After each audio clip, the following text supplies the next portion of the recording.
October 21st, 2016. The MGPI processing facility in Atchison, Kansas. An unintended chemical reaction resulted in a dense cloud containing toxic chlorine gas and other chemicals that drifted into the community, leaving over 140 people with reported injuries. The incident occurred during a routine chemical delivery when two incompatible chemicals, sulfuric acid and sodium hypochlorite, were inadvertently mixed, forming the toxic cloud. Delivery and unloading operations may be perceived as simple compared to other processes at chemical facilities. But because these activities can involve large quantities of chemicals, the consequences of an incident can be severe. Our case study on the MGPI incident stresses that facilities must pay careful attention to the design and operation of chemical transfer equipment to prevent similar incidents.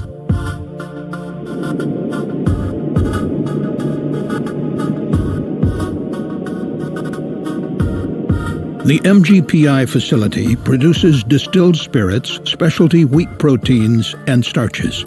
The incident occurred in a section of the plant that uses sodium hypochlorite, or bleach, as well as sulfuric acid. These two chemicals, when combined, can form chlorine gas and other chemical compounds. On the morning of the incident, a truck from a chemical distribution company, Harcross Chemicals, arrived at MGPI to complete a routine delivery of sulfuric acid. After reviewing paperwork in the control room, an MGPI facility operator escorted the driver to a locked loading area.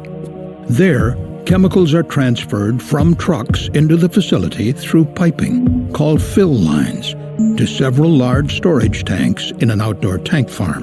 The MGPI operator unlocked the sulfuric acid fill line for the driver to connect the truck's unloading hose. The operator remembers pointing out the correct fill line to the driver before he returned to his workstation. The driver, however, does not recall hearing the operator identify the fill line. Unknown to the operator, the sodium hypochlorite fill line was also unlocked, and the two lines, which were only 18 inches apart, looked similar and were not clearly marked. The driver connected his truck's sulfuric acid hose to the sodium hypochlorite line, and sulfuric acid began flowing inside. He then returned to the cab of his truck. Shortly before 8 a.m., a greenish-yellow gas began flowing from the bulk tank of sodium hypochlorite. The driver noticed the cloud in his truck's side view mirror and attempted to return to the connection area to turn off the flow of sulfuric acid, but the gas overwhelmed him. He then ran to the passenger side of the truck to close a valve that could halt the flow, but he was prevented from doing so by the gas. Instead, he ran away from the cloud and escaped to a separate area of the facility. At about the same time, toxic gases entered the facility control room through the building's ventilation system. MGPI operators, preparing for shift change in the control room, were immediately overcome by the toxic gas. Because the operators had a practice of locking respirators between shifts, some were unable to access their respirators before evacuating the building.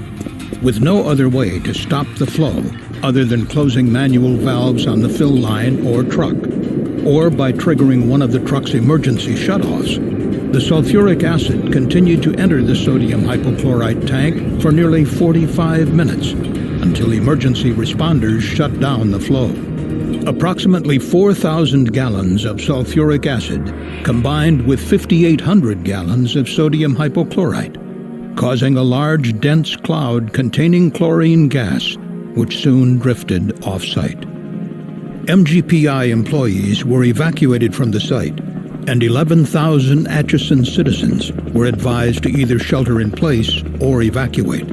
Over 140 people, including MGPI employees, emergency responders, the truck driver, and members of the public, sought medical attention, some requiring hospitalization. Chemical distribution takes place on a massive scale in the United States. According to a study by the National Association of Chemical Distributors, more than 39.9 million tons of product were delivered to customers every 8.4 seconds in 2016. The CSB is concerned that there are many opportunities for incidents like the one at MGPI to occur. John Hennigan is director of the Pipeline and Hazardous Materials Safety Administration's Hazardous Materials Safety Southern Region Enforcement Office. According to our data from 2014 through 2017, unloading incidents involving hose connections to incorrect tanks occur frequently. These incidents are often quite serious because of the large amount of chemicals involved.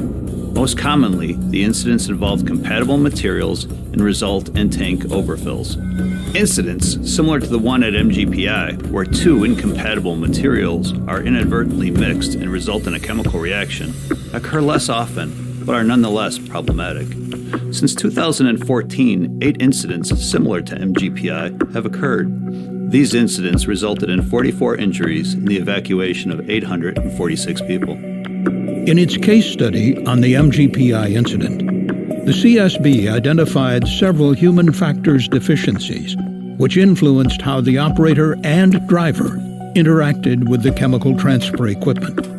Chemical facility operators and delivery drivers often work directly with chemical transfer equipment for loading and unloading operations. The study of human interactions with process equipment, called human factors, should be carefully considered when identifying hazards, particularly because chemical delivery drivers may not be familiar with the facility's equipment. For example, at MGPI, the CSB found that the close proximity of the sulfuric acid fill line to the sodium hypochlorite fill line increased the likelihood for workers to make an incorrect connection during chemical unloading. The CSB also discovered that the two fill lines looked and functioned identically, using the same type of connections. Lastly, the CSB found that of the 5 fill lines in the unloading area, only one was labeled at the point where the hose connected. A key lesson from our case study is for facilities to evaluate chemical unloading equipment and processes, and implement safeguards to reduce the likelihood of an incident. This should be done while taking into account human factors issues that could impact how facility operators and drivers interact with that equipment. This can include physically separating fill lines by a discernible distance, selecting hose couplings and fill line connections with unique shapes or colors for each type of chemical, and ensuring that fill lines are properly labeled. Also during its investigation, the CSB found that at the time of the incident, MGPI did not have instrumentation that could automatically shut down the transfer of chemicals from the unloading area in the event of a process deviation. Since the only ways to shut down the transfer of sulfuric acid to the sodium hypochlorite tank required human interaction and were located within areas affected by the release, there was no way for workers without proper personal protective gear to stop the flow once it began. Another key lesson from our case study is for facility management to evaluate their chemical transfer equipment and processes, and where feasible, install alarms and interlocks in the process control system that can shut down the transfer of chemicals in an emergency. Finally, the CSB found that MGPI's procedures were not aligned with their work practices. On the day of the incident, the operator was not present when the transfer hose was connected to the fill line.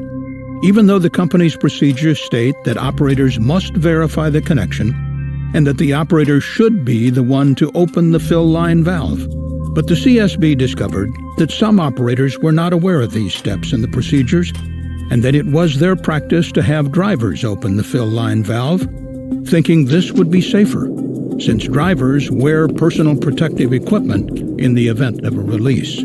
A third key lesson from our case study is for facilities to work with chemical distributors to conduct a risk assessment and then develop and agree upon procedures for chemical unloading to ensure responsibilities are clearly defined. As the MGPI incident demonstrates, although unloading operations are relatively simple compared to many of the complex processes taking place at chemical facilities, the consequences can greatly impact workers and surrounding communities due to the large amounts of chemicals transferred during deliveries. Chemicals are transported and delivered every day all around us. Because these deliveries are so common, the CSB strongly urges the managers of facilities and distributors to review and adopt the key lessons from our case study and work together to prevent future incidents like the one at MGPI. Thank you for watching the CSB safety video. For more information on the CSB's investigation, please visit csb.gov.